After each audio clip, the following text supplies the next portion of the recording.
ఇదిగోండి ఫైనల్గా బ్లౌజ్ పూస మొత్తం కుట్టిన తర్వాత కంప్లీట్గా అయితే ఇలా ఉంది. ఓకేనా ఫ్రెండ్స్, మీకు దగ్గర నుంచి కూడా చూపిస్తాను చూడండి.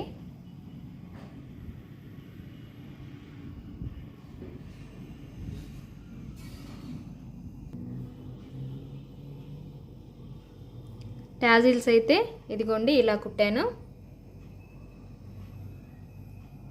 ఓకేనా ఫ్రెండ్స్, ఈ వీడియో కనుక మీకు నచ్చినట్లయితే ప్లీజ్ లైక్ చేయండి, షేర్ చేయండి, సబ్స్క్రైబ్ చేయండి.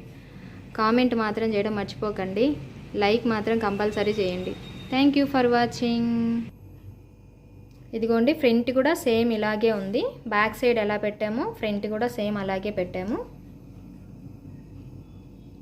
ఇక్కడ లాస్ట్ చివర ఒక పీస్ అనేది వదిలేసానండి, ఎందుకంటే ఇక్కడ మనకి పైట్ అనేది ఇక్కడ వరకు వస్తుంది కాబట్టి ఇక్కడ ఏం అవసరం లేదు. కాకపోతే నేను ఇక్కడ వరకు అయితే పూస అనేది కుట్టాను. హ్యాండ్స్కి థ్రెడ్